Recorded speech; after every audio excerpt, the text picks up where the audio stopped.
Hi, this is the third time I've tried this, so I'm going to get it right this time. It's the run up to Christmas, and I just wanted to share with you some of my top tips for how I prepare for Christmas with fibro, because obviously it's a time of year that is really busy and really stressful for any normal people, but with fibro, when we get problems with pain and fatigue, it's especially exhausting, and actually that can have a knock-on effect to things like anxiety in the lead up to Christmas, worrying about how it's all going to happen and things like that. So this year, having had fibro diagnosed now for a few years and starting to wrap my head around it all, this year I've started to plan things a bit earlier and started to try and pace myself a bit better. And I thought I'd just share with you a few of the things that I've put into place to help me to prepare for Christmas and not be completely exhausted, if possible, by the end of it. Last year I got it really wrong and I missed deadlines. I didn't get cards out, I didn't get newsletters out. I flaked on Christmas Day, and it was one thing after another that I couldn't cope with everything. And it's because I hadn't recognised it soon enough, really, and put things into place to help me to cope with it. So here we go. Number one is pace yourself. I know that's something we should do every day anyway, and the majority of us are not very good at doing that, especially me. But with Christmas, if you do pace yourself, you will find that it helps you to get through the season. Don't go all guns blazing like I usually do and try and just push through it all, because it doesn't work. And I can tell you that from experience, it really doesn't work. So in terms of pacing yourself, a few things that have helped me: plan early. Christmas presents, I start buying them much earlier in the year. Sometimes I've been known to buy presents as early as just after Easter for Christmas, sometimes even before, and put them away in a box on the top of the wardrobe and forget about them until nearer the time. And what I've found, particularly this year, I've done it. Normally I do it a bit without thinking about it, because when I see something that reminds me of somebody, or I think of somebody, I get it when I'm in that that moment. But this year I've done it a little bit more consciously, making sure that I try and buy things a bit more throughout the year. And what it's meant is a few weeks ago, when I got the present box out to check what I still had left to buy for people, I made my list and realised that actually I'd bought most presents for most people already. So it's meant that in the last few weeks, I've only had a few people in my head that I've been thinking, oh, I still need to get something for that person, but it hasn't been a big pressure. Something else I've found really helpful with buying presents for people, because obviously we struggle to get out to the shops and things, and I struggle with energy. I'm in bed a lot of the time and at home a lot of the time, and I use my phone for a lot of things, like a computer, really. So I've found online shopping to be really, really helpful this year, especially with hard to find items as well. I just don't have the energy to race around looking in different shops for things.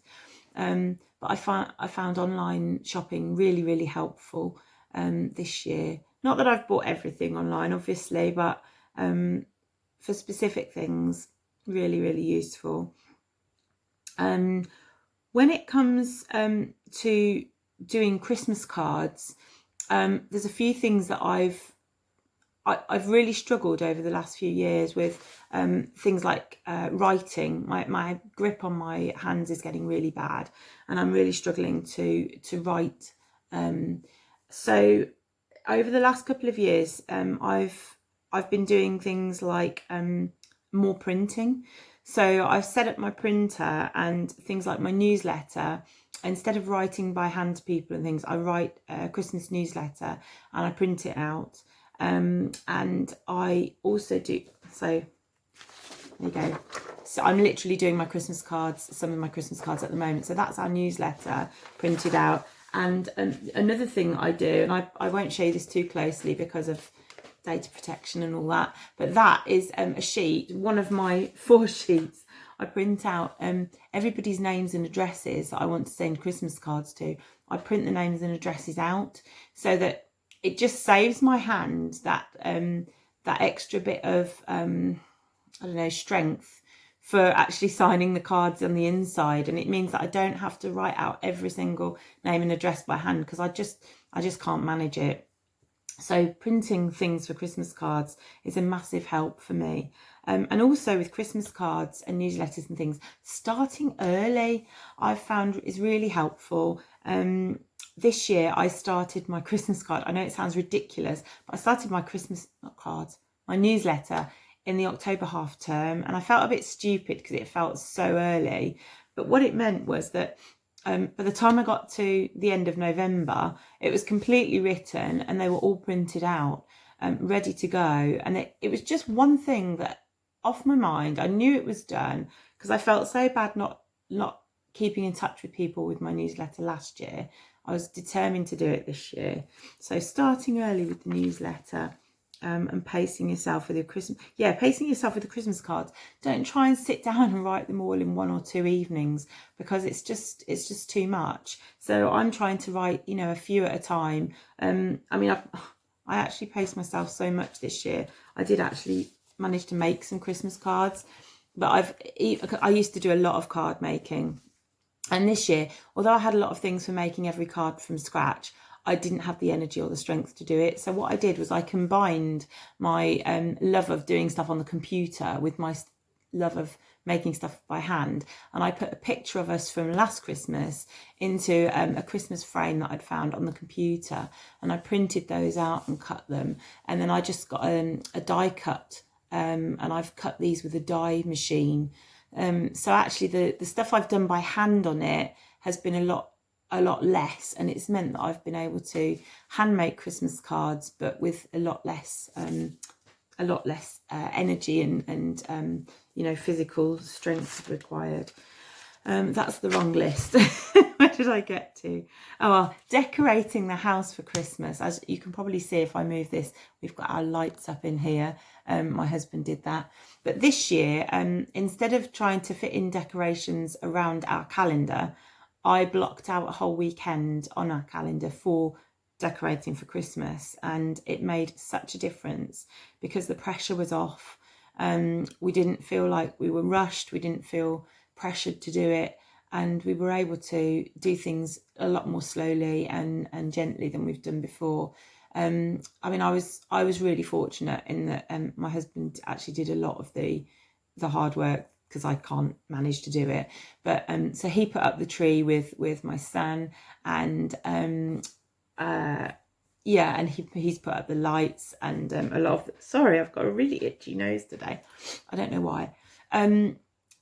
So when it came time for my bit, it was literally just kind of supervising baubles going on the tree and little bits and pieces. But yeah, definitely pacing myself this year made a huge difference. And we've got our house decorated, and it didn't feel as stressful as it usually does. And again, we'll do that after Christmas with taking it down. And being organised as well. Last year, I was getting so stressed with everything coming out of the loft and just being all over the place. So when we put things away last year, I got rid of everything that we didn't want, and I've put boxes and labelled them and put lists of what's in each box. And it seemed a bit tedious last year doing it, but this year getting it all out made such a difference, because I knew exactly what was where and where it was going to go, and I know that it will save a lot of time and stress packing it all up again in January. So we also decorate really early for Christmas, partly because we love Christmas, and partly because I think if you're going to all that time and trouble to decorate the house, you might as well have it up for a few weeks and enjoy it. So another one, top tip: accept any help that you can get, and ask for help wherever you can as well, whether it's with decorating the house or preparing food, or even when you're shopping. I'm often asking for help taking stuff out to my car now from the people in the shops, and they're always really, really helpful. So yeah, ask for help whenever you can, and don't put too much pressure on yourself. At the end of the day, it's a time to be enjoyed, and whatever doesn't get done, just don't worry about it. It doesn't get done. Christmas is still going to happen. Enjoy it. That's big top tip. Enjoy. Don't make it into a chore. Don't feel like it has to be a chore. It's a time for fun. It's a time for catching up with friends. And for me as well, something that really helps me is lots and lots of sparkles and lots of glitter. Anything shiny and sparkly puts a smile on my face and helps me to really enjoy everything. So yeah, there you go. There's just a few tips. I'm sure over the next few weeks I'll probably think of loads more things I could have said, but I think that's plenty to be going on with. So have fun preparing for Christmas, and don't forget to pace yourself and enjoy it. And I'll see you soon.